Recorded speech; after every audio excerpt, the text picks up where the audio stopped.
करने से जीवन धन्य हो जाता है। ऐसी सुंदर मोहनी मुरत भगवान की। भगवान बाल कृष्ण के दर्शन करने के लिए संपूर्ण देवी देवता, भगवान महादेव भी जोगी रूप धारण करके लिए आए और मां से प्रार्थना करने लगे कि कन्हैया के दर्शन करा दो। मां ने कहा, लाला अभी छोटा है, आपका ऐसा वेश देख करके डर जाएगा। तभी से ये बात कही है। ये महादेव जब दर्शन करने गए थे और यशोदा ने मना कर दिया था। आज भी इसीलिए माताएं मना करती है और बालक को डराती है। बलांग में जाजे बाबा जी पकड़ के लिया जाए। हाँ, तभी से बात चल रही है।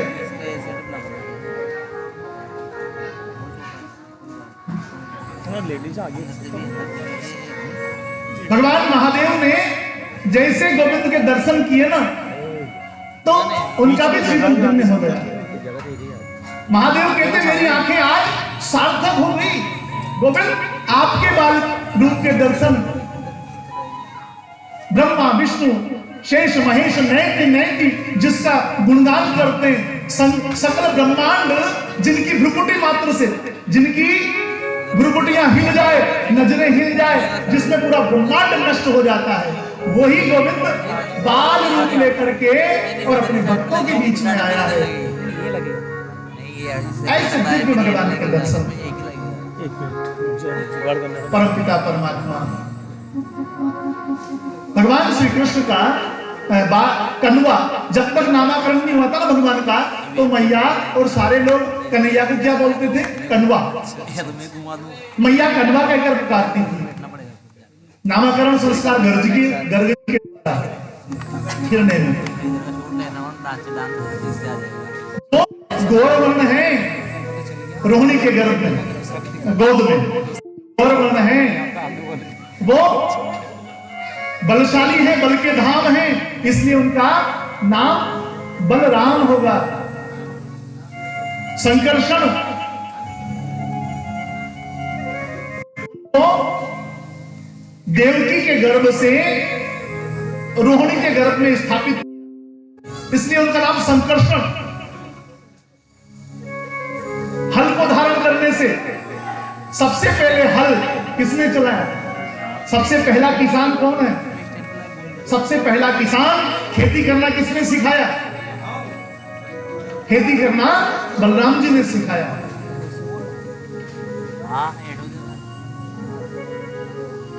वो हलदर जिसके पास पार बल होगा, वो शेषावतार हैं। अब की बात बहुत सेवा करी थी उन्होंने। भगवान लक्ष्मण जी बहुत सेवा करी थी। भगवान हमेशा हर पल भगवान राम जी की सेवा में तत्पर खड़े होते थे। 14 वर्ष तक सोए नहीं लक्ष्मण जी। उनके साथ जब रहे ना वनवास के समय, तो लक्ष्मण जी एक दिन भी नहीं सोए। हाँ, तो उन्होंने कहा कि अब की बार मैं बड़ा बन के आया, पर जब अगला जो अपना अवतार होगा ना, तो आप बड़ा बन के जाना, मैं आपकी सेवा में खड़ा रहूंगा। जो श्याम वर्ण है, इसका नाम कृष्ण होगा। क्यों कृष्ण? जो सबको अपनी ओर आकर्षित कर ले, उसको कृष्ण कहते हैं। कृष्ण जो जिसका नाम लेने से, कृष्ण कृष्ण कृष्ण कृष्ण कृष्ण नाम लेने से सारे कष्ट दूर हो जाते हैं। ओम क्लीं कृष्णाय नमः। ओम क्लीं कृष्णाय नमः। क्लीं कृष्णाय नमः।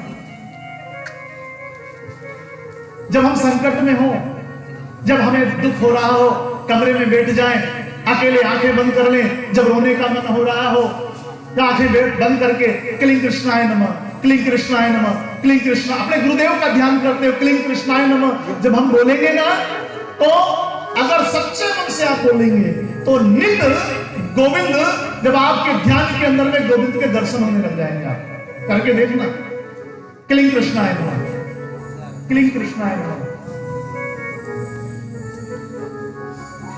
क्लीन और नहीं हो तो फिर क्लीन को पीछे लगा दे। क्लीन कृष्ण क्लीन, ये भगवान कृष्ण का बीज मंत्र है। क्लीन कृष्ण क्लीन, भगवान को आना पड़ेगा। बोलो वृंदावन बिहारी नाम। भगवान का नाम कृष्ण और भगवान के तो अनंत नाम। सांवरिया का नाम 1000, कईया नाम लिखूं कंकूतरी। कृष्ण, दामोदर, कन्हैया, माखन चोर, चित चोर, चित्त चुराने वाला। ब्राह्मण देवता नामकरण संस्कार दोनों भाइयों का, ब्राह्मण देवताओं को माता ने भोजन दिया। ब्राह्मण के अपने पहले ब्राह्मण अपने हाथों से पकाते थे, अपने हाथों से खाते थे, कच्चा भोजन नहीं करते ब्राह्मण से।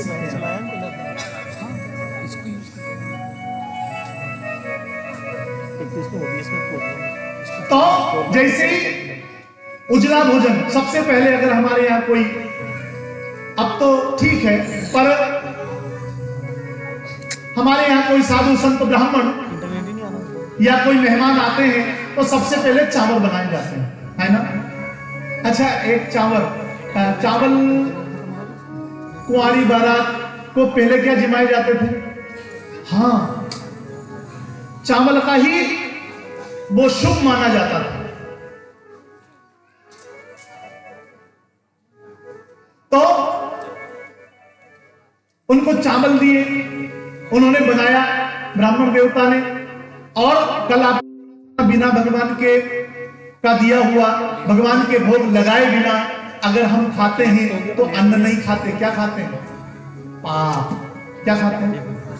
पाप खाते हैं। गीता में कहा है कि जो मेरा दिया हुआ अन्न मुझको भोग नहीं लगा करके जो स्वयं खा लेता है तो वो अन्न नहीं खाता, वो पाप खाता है। क्या खाता है? पाप खाता है। इसलिए ठाकुर को भोग लगा करके तुलसी पत्र उसमें डाल लो, नहीं मिले कोई बात नहीं, श्रद्धा भाव से जहां पर भी हम हो, सामने थाली रख करके भगवान से प्रार्थना करो, प्रभु आइए भोजन पाइए। ठाकुर को भोग लगा फिर भोजन करिए। ब्राह्मण देवता ने ऐसा ही किया। आओ ठाकुर भोजन पाओ, आंखें बंद करके बैठे थे, इतने में गोविंद अब घुटनों के बल। भगवान को बढ़ने में टाइम नहीं लगता, कब जन्म हुआ और कब चलने लगे पता ही नहीं चला। हाँ, जैसे गोविंद बढ़ते हैं, चंद्रमा की कला जैसे बढ़ती है ऐसे मेरा गोविंद बढ़ता है। घुटने घुटने पे बल चलता हुआ आया और थाली में आकर के खाने लगा। जैसे लपड़ लपड़ की आवाज आने लगी, आंखें खोली, अरे यशोदा तेरे कन्हैया को संभाल, इसने मेरे प्रसाद को झूठा कर दिया। दौड़ करके आई, संभाला, उठाया, कोई बात नहीं, ये बालक है ना, मैं दूसरा आपको, वो उठाया, वो थाली उठाई और गौ माता को खिला दिया। और दूसरे चावल दिए, फिर बनाया, फिर भोग लगाया, फिर वही गोविंद घुटनों के बल चलता हुआ आया। फिर बार बार जब भगवान को ध्यान किया, बार बार भगवान का भोग, वही बालक दौड़ करके आया और प्रसाद को पा लिया। आखिरकार वो समझ नहीं पाए, भगवान के दर्शन से उनकी मति शुद्ध हुई और उस बालक में भगवान नारायण के दर्शन होने लगे। ए यशोदा, तू धन्य है क्योंकि तेरे यहां त्रिलोकी का। इतने में गोविंद का चुप, अभी कुछ बोलना नहीं है, अभी तो मुझे बहुत सारी लीला करनी है। अगर अभी तो मुझे बड़ा बना देगी ना तो मुझे गोद नहीं मिलेगी। मुझे तो गोद चाहिए, मुझे तो पल्ला चाहिए, मुझे तो सबका प्रेम चाहिए और बड़ा नहीं बनना। छोटा बन के जो इंसान रहता है उसको प्यार मिलता है और जो बड़ा बन के रहता है उसको दुत्कार मिलता है। इसलिए प्रेम चाहिए, सबका प्यार चाहिए, बस विनम्र भाव के साथ में, विनम्रता के साथ में। भगवान के चरणों में प्रार्थना करते रहो, सब कुछ अपने अंदर से निकाल दो और गोविंद के चरणों में समर्पित कर दो। अब सौंप दिया इस जीवन का सद्भार तुम्हारे हाथों में है, जीत तुम्हारे हाथों में और हार तुम्हारे। हाँ, सही बात है। इस कथा से थोड़ा मेरा मन चेहरा तो प्रसन्न था और मन थोड़ा दुखी था। क्यों? मुझे ऐसा लग रहा था कि मैं बड़ा हो गया हूं। हाँ, गांव के सब लोग यूं सोचने लगे थे कि ये बड़ा हो गया है ना, इसलिए थोड़े थोड़े, पर भगवान ने आज बड़ी कृपा करी।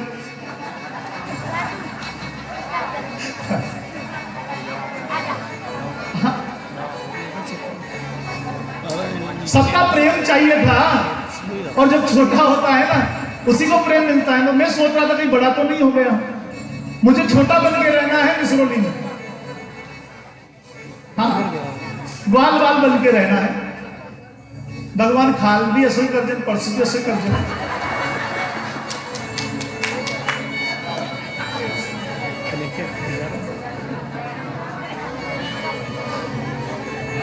प्रॉपर्टी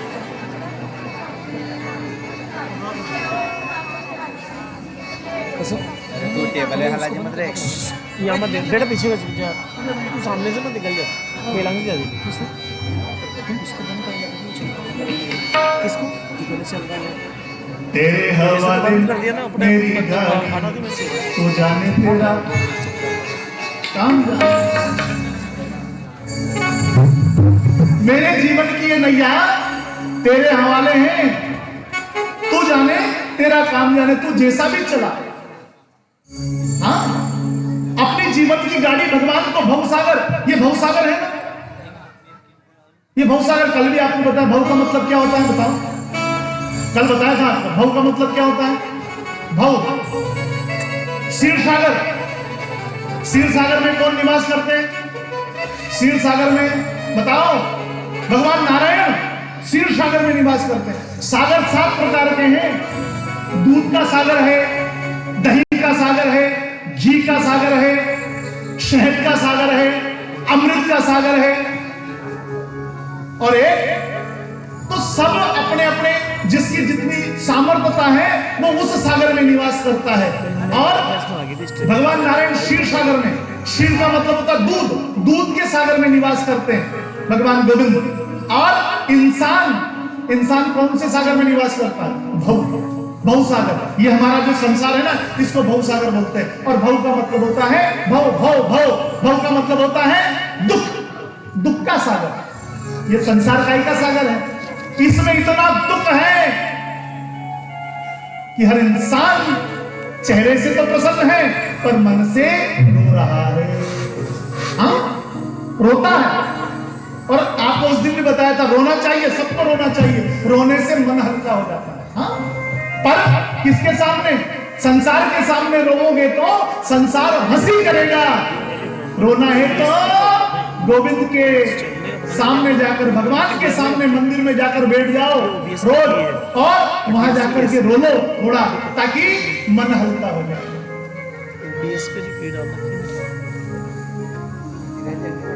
परमपिता परमात्मा, आज यशोदा तू धन्य हो गई कि नारायण तेरे घर में प्रकट हुआ है। ऐसी वाली है। यशोदा की और नंद बाबा की बहुत सालों से, बहुत जन्मों से तपस्या थी भगवान को पुत्र रूप में पाने की। एक साल की, एक जन्म की, 2 जन्म की नहीं। भगवान आए और बाल रूप में आकर के उनके वहां पर उनको दर्शन प्राप्त हुए। बोलो वृंदावन बिहारी लाल। पीछे वाली माता लेने को आगे बैठ। Hello hello hello, Hariom, Hari बोल। पीछे वाली माताएं मैंने जरा सा आगे खिसक के बैठ जाए, क्योंकि आज बरसात। पीछे वाली माताएं मैंने जरा सा आगे खिसक के बैठ जाए, पीछे जगह रख दे ताकि आने वाले बैठने में उनको सुविधा रहे। आगे खिसक के बैठ जाए, बीच में जगह नहीं रखे आपके।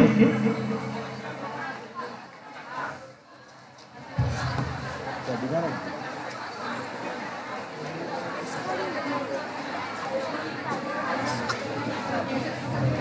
वाले आगे मत खिसकना, पीछे वाले बीच में, अगर आपके बीच में जगह हो तो और आगे खिसक जाए ताकि पीछे आने वाले वहीं बैठ जाए, या बीच में जरा सा गली रख दिए, पीछे आने वाले वहीं पे बैठ जाएंगे तो ठीक रहेगा।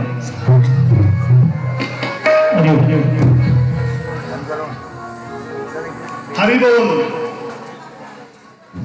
राधे राधे, राधे राधे, बोलो सावरिया सेठ की बस। हरि बोल। परम पिता परमात्मा भगवान श्याम सुंदर के जो भी दर्शन करता है उसी का दीवाना, ऐसे सुंदर भगवान की मोहनी मूरत जो भी एक बार देख ले वो उसी का हो जाता है। सारी गोपियां नित्य क्या करती थी? नित्य स्नान ध्यान करके और 16 श्रृंगार करके सबसे पहले दौड़ करके यशोदा के घर जाती, यशोदा के घर को मंदिर और गोविंद को ठाकुर मान करके नित्य उनका दर्शन करके उसके बाद अपना सारा कार्य करती। हाँ, नित्य उनका काम। हम भी रोज क्या करते?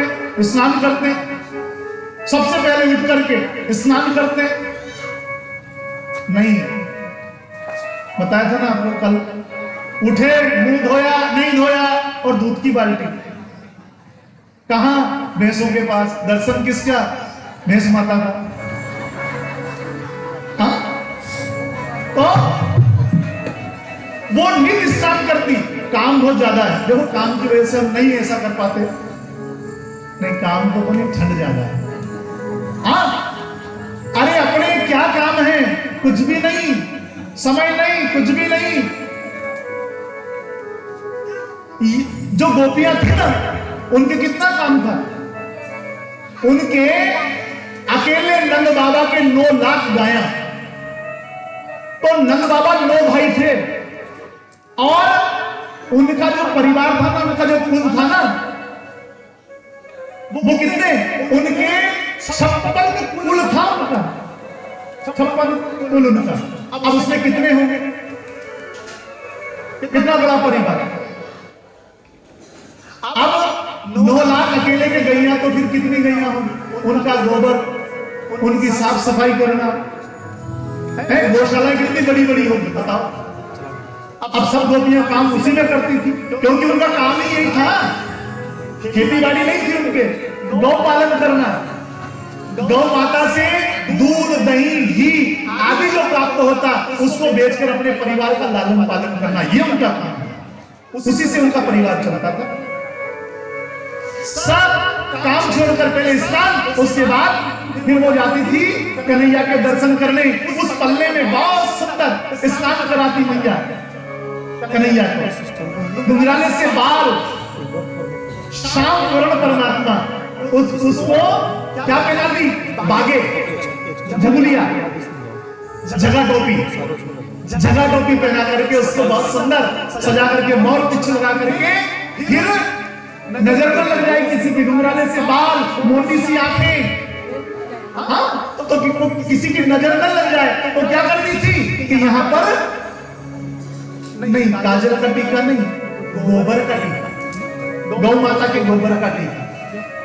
और देखो एक अभी चलन ऐसा है, डरते हैं लोग कन्हैया के। अभी जो बालक जो होता है उसे क्या करते हैं? यहाँ पर भी काजल लगाना चाहिए, कोई बात नहीं, काजल लगाते हैं।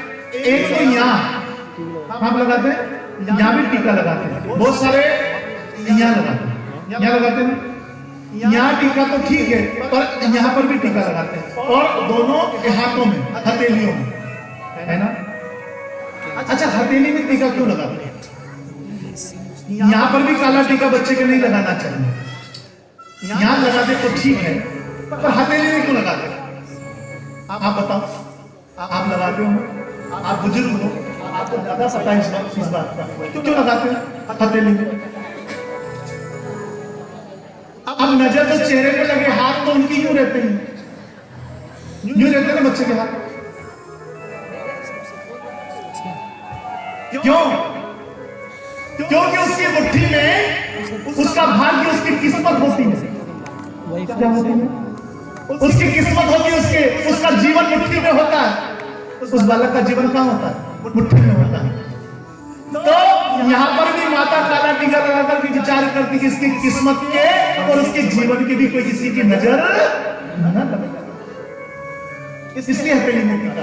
पर माता हथेलियों में और यहाँ आदि जो टीका करती थी ना, वो गौ माता के गोबर का, और जब बच्चे के नजर लगती तो गौ माता की पूंछ से बुहारी कर देती, झाड़ू नहीं घुमाती, गौ माता की पूंछ घुमा करके इसकी नजर उतारती। परम पिता परमात्मा बाल कृष्ण अब धीरे धीरे सब गोपियां करती, अपने जीवन को धन्य मानती। अब गोपियां रोज आती तो क्या बोलती? मन ही मन कि गोविंद हम आपके दर्शन करने रोज आते। अब हमारे बहुत ज्यादा काम होता है, अब हम दर्शन करने के लिए नहीं आ सकते। अब तू चलने लगा। अब गोविंद ने घुटनों से क्या हो गया? पांव ले लिए। अब गोविंद बड़ा हो गया। 5 वर्ष के गोविंद देखते ही देखते, अभी तक घर से बाहर निकलने नहीं दिया मां ने। जब से पूतना का जो कार्य हुआ तो कहीं ऐसा ना बच्चा को उठा के लेना, डरती थी ना मां, और जिसको देखो वही उसके दर्शन करने आता।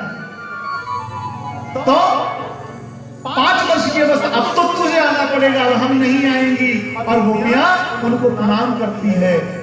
भक्त की जो भक्ति पक जाती है ना, तो फिर भक्त को मंदिर जाने की आवश्यकता नहीं पड़ती, ठाकुर को उसके घर आना पड़ता है दर्शन देने के लिए। हाँ आए, शबरी को कहीं जाना नहीं पड़ा। भगवान कहां उसके घर गए कि नहीं गए? हाँ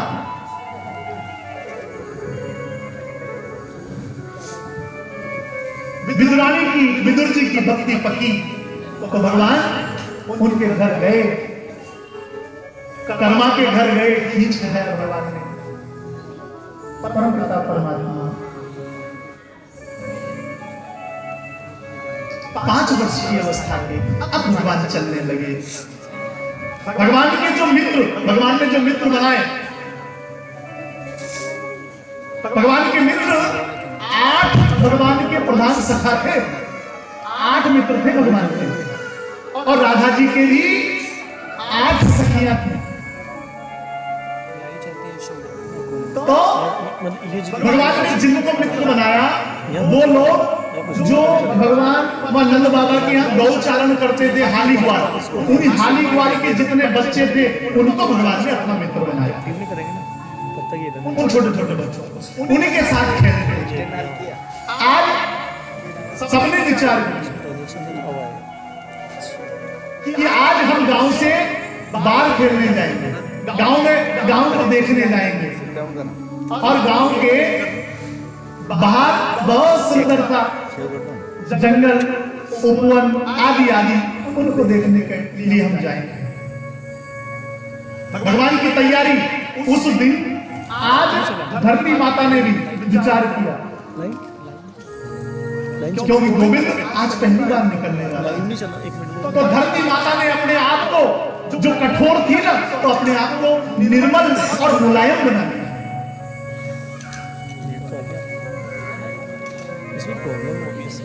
बहुत सुंदर था श्रृंगार गोविंद के, मोर मुकुटधार और हाथों में बांसुरी। स्ट्रीमिंग भी आ रही है।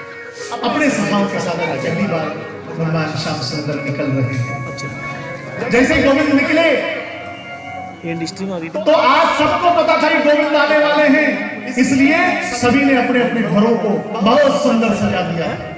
सब गोपियां आदि आदि अपने घरों को सुंदर सजा करके, और मालाएं और आम के पत्र, केल के पत्र, और घर के सामने लिपाई पोताई करके रंगोलियां आदि बना करके, और वो सुंदर घरों को सजा करके, और अपने घर के सामने खड़े हैं कि कब गोविंद हमारे घर में पधार जाए। जैसे गोकुल की गलियों में गोविंद ने अपने मित्रों के साथ प्रवेश किया, तो सारे लोग अपने अपने घरों के वहां बाहर खड़े होकर देख रहे थे। मन ही मन गोपियां कह रही थी, गोविंद आओ ना, तो गोविंद तिरछी चितवन से सबको निहारता। वहां भी देखे, इधर भी देखे, उधर भी देखे, इधर भी देखे। सारे लोग गोविंद की ओर टकटकी लगा करके देख रहे थे। गोविंद गोविंद चला जा रहा है। जैसे गोविंद निकला जिस मार्ग से, वहां के सारे लोग गोविंद की ओर, जिस गली में गया सारे लोग गोविंद की ओर, और मन ही मन सारी गोपियां गोविंद आओ ना।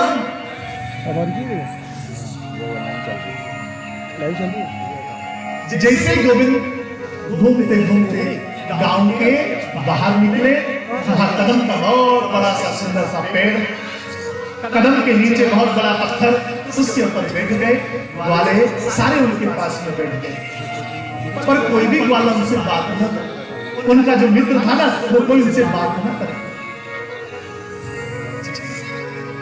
किसी ने उधर न कर लिया, किसी ने उधर न करके बैठ गए, कोई उधर न करके। भाई क्यों? गोविंद विचार करे, भाई आपके चेहरे पर हंसी नहीं है और आप मेरी ओर क्यों नहीं देख रहे? क्या मुझसे कोई गलती हो गई? कन्हैया गलती तो नहीं,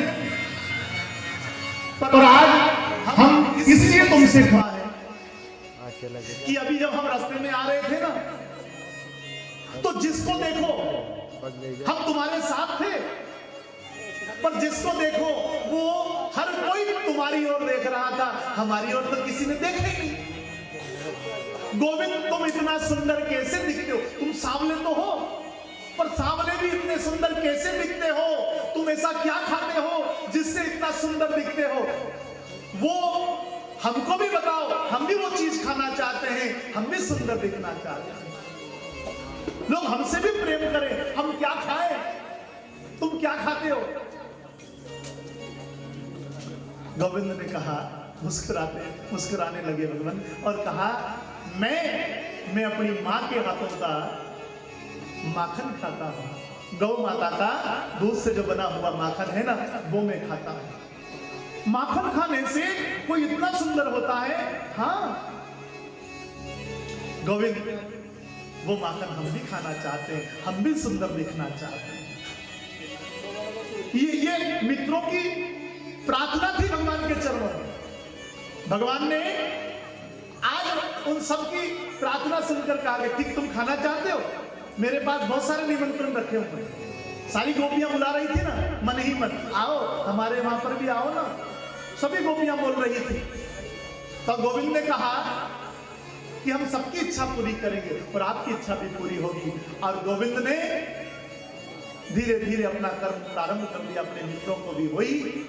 और आज एक के घर जब पहली बार माखन खाया ना ग्वाल बालों ने, सबने, अच्छा वो ग्वाल बाल जो थे ना, वो गरीब जो नंद बाबा आदि के यहाँ यादवों के वहां पर जो हाली ग्वाल थे ना, उनके बच्चे थे।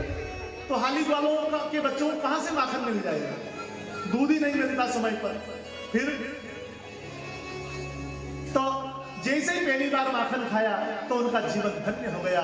वो माखन इतना स्वादिष्ट लगा कि गोविंद, अब तो तुझे रोज खिलाना पड़ेगा।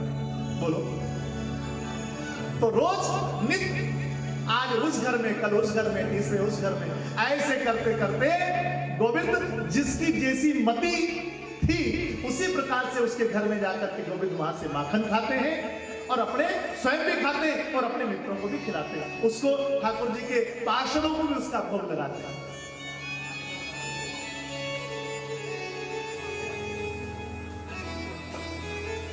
एक दिन गोपियां सारी पानी लेने के लिए सुबह सुबह, अब तो क्या है कि आवश्यकता नहीं पड़ती।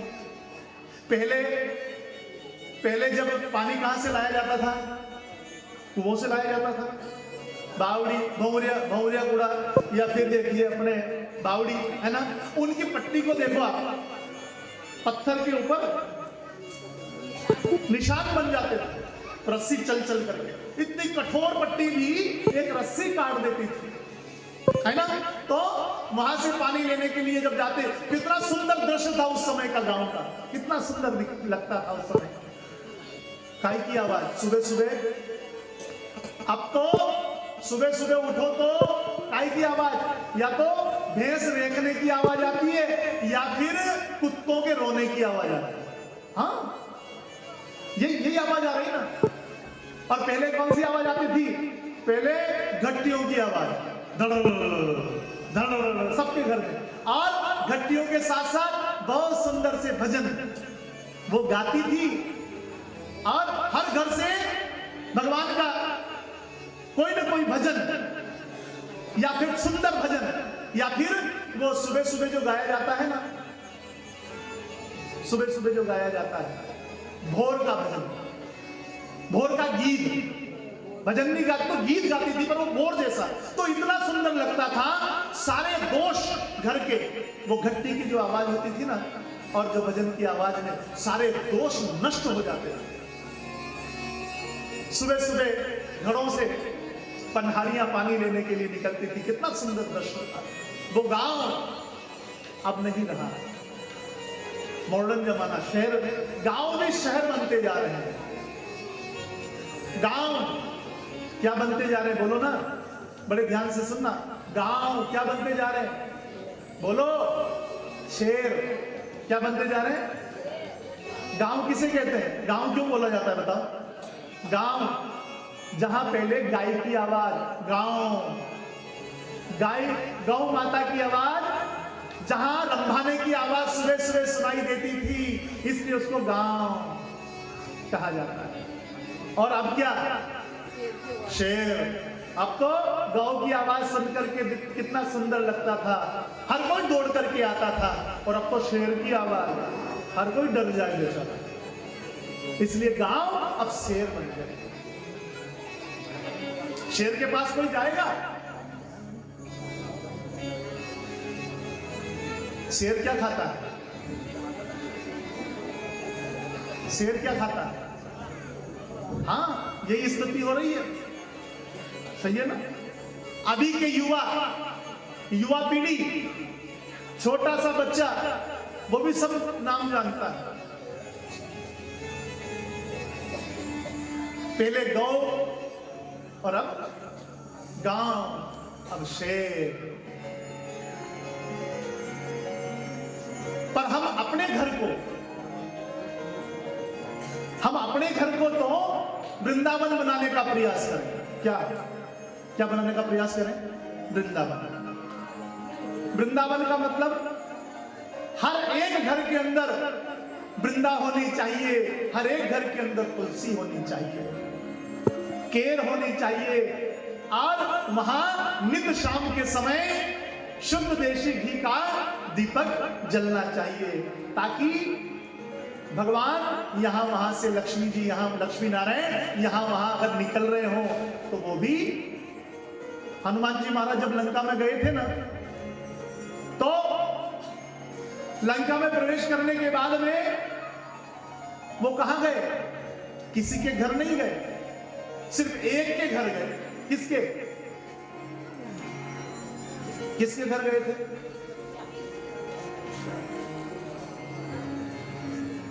पता है आपको? लंका में जब सीता की खोज करने के लिए गए थे तो विभीषण के घर गए। क्यों? क्योंकि उनके घर के सामने क्या था? तुलसी का पौधा और राम नाम अंकित था। बस इतना सा कर लो, और एक कमरा बाहर अलग से रखो, वहां अंदर तक किसी को जाने की अनुमति मत दो। पता है हमको कि शाम को, रात को ये लेट आया होगा, क्यों ये लेट आए होंगे, क्यों भाई? आज ये बाहर भी एक कमरा रहता है ना, हाँ वो रखो, यहां सो जाओ। बोलो वृंदावन बिहारी लाल की। घर को पवित्र रखने का प्रयास करो। हाँ, कुछ सीमाएं होनी चाहिए। पहले डेयरी, हर घर में डेयरी होती थी। क्या होती थी? डेयरी। आज वो डेयरी खत्म हो गई है, अब तो टाइल आ गई ना, तो डेयरियां खत्म हो गई। अच्छा, जिस घर में डेयरी होती है ना, और चौखट जिसको बोला जाता है, पहले क्या होता था कि चौखट का दरवाजा जो लगाया जाता था, वो चौखट का दरवाजा होता था, आएगा उस दरवाजे में चौखट होती थी। अब तो त्रिकुट, चौखट तो खत्म हो गई, सिर्फ एक पिल्लर यूं, एक पिल्लर यूं, और एक पिल्लर यूं, नीचे वाला तो गायब। नीचे भी एक लकड़ी का रहता था पहले यूं। और जिस घर में चौखट होती है उस घर में अपवित्रता, नकारात्मक शक्ति, बुरी शक्तियां, तंत्र मंत्र आदि क्रियाएं उस घर में प्रवेश नहीं करती। जिस घर में दहलीज होती है, बुरी नजर उस घर में प्रवेश नहीं कर सकती जिस घर में दहलीज होती है। हाँ, पहले कल परसों बताया था आपको कि पहले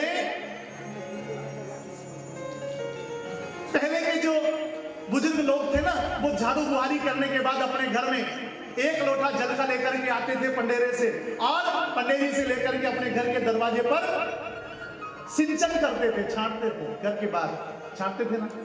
क्यों? क्योंकि रात की कोई बुरी शक्तियां निकलती है रात्रि में। हाँ, तो कोई ना कोई बुरी शक्तियां हो सकता है दरवाजे के वहां अपनी नकारात्मकता छोड़ करके चले गए हो, या कोई ना कोई, बहुत सारे लोग दिन भर में आते हैं, तो न जाने कौन सी किसकी पनौती वहां छूटी हो, तो जल का सिंचन करने से वो जगह पवित्र हो जाती है।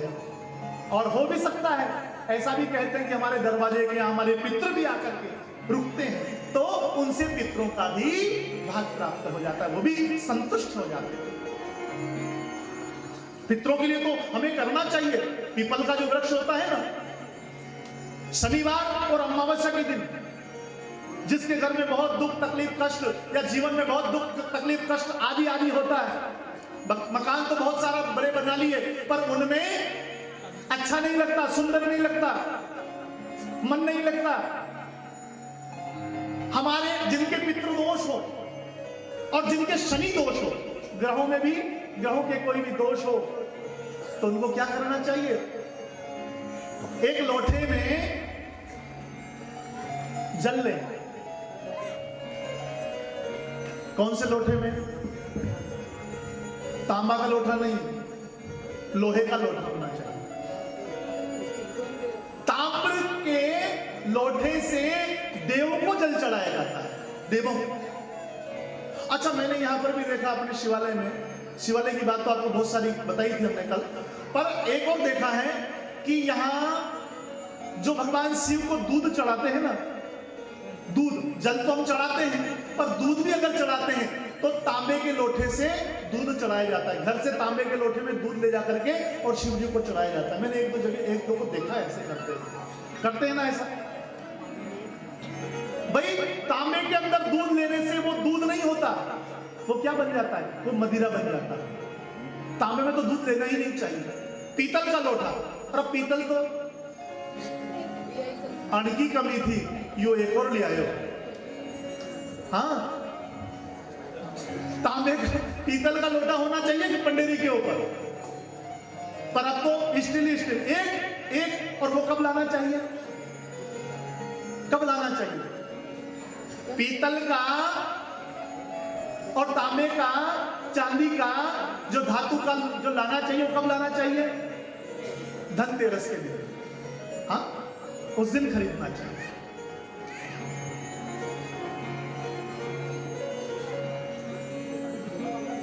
तो दूध तांबे में नहीं होना चाहिए। तो एक लोटे में जल लो, उसके अंदर